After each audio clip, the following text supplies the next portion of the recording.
John Schlitt is a classic example of a small-town guy getting caught up in a fast lifestyle. In college, John linked up with the rock band Head East as the lead singer. After just one radio hit, record labels came knocking on their door. But John's good guy image didn't quite fit the rocker mentality that Head East needed. So his band manager advised him to party more like a lead singer. John was introduced to cocaine, and in just 3 months, he was hooked. I loved it. I thought it was fantastic. My whole day depended on how much coke I had in my little bottle. So you couldn't even function in the world that you were living in without it? I drink beer to go down. I do coke to get up. And it was a lousy way to live. I wasn't living, I was killing myself. It was so bad, in fact, that they asked you to leave. The band was always number one next to my life, my family, everything, my health. And all of a sudden the band's not there anymore. And I'm like a fish out of water. I don't know what to do. John spent the next 6 months singing, binge drinking, and snorting cocaine. What was this doing to your wife? Right in the beginning of the same 6 months that I'm heading down, she gets saved and it becomes a on-fire, heavy-duty Christian. It was by the grace of God that we stayed together because there was just, when all this took place, he was not a fun person to be around. He was not, he was miserable. Our church was praying for him.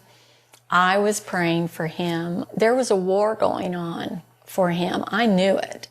The bills were piling up, and John's addictions weren't backing down. One night, he passed out on the couch. And I woke up the next morning, and my 1-year-old son was looking at me real strange. Like, why are you here, Dad? I mean, why are you on the couch? It was a sweet little innocent thing, but I realized that the animal that was on stage had finally made it home. Then a little voice goes, John, you're worth more dead than alive. And I thought about it. I said, yeah, I sure am. That's a great idea. While the children played on the carpet in the living room, John plotted his own death. I had decided in one quick instant that this was the best thing for my family. I finally thought of something that I could do for my family. That also happened to be the same day John promised to meet Dorla's pastor.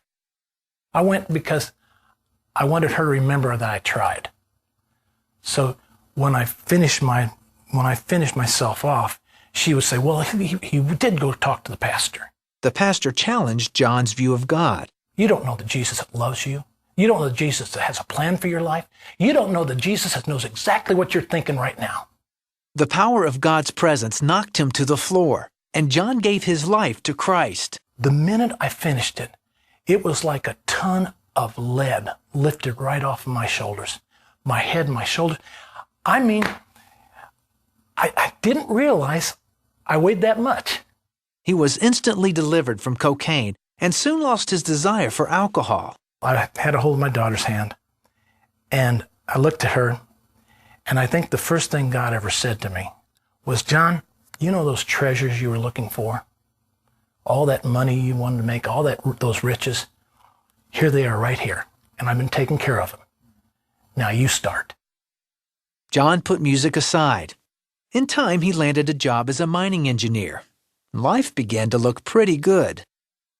Well, you've got a beautiful home. You have a great church, great job. Your kids are going to Christian school. This must be the American dream. And all of a sudden, he goes, nope, don't be content with this. This is not it. This is not it. I got a phone call from Bob Hartman, which was totally out of the blue.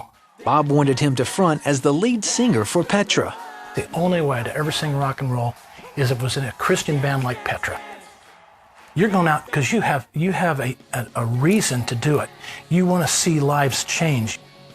In his 20 years with Petra, the band brought home 4 Grammys and 10 Dove Awards. Then in 2005, Petra said its farewells. John's brand of retirement includes working on a solo album and perfecting his woodworking skills. Looking back over everything, everything. Which is really hard. That's a lot of years, But buddy. what does your story say about the true character of God? He never gave up on me when he should have. I know that I'm going to see God, but not because of what I did. I sin every day. But the blood of God, God's blood was shed for me. That's good enough to get me there.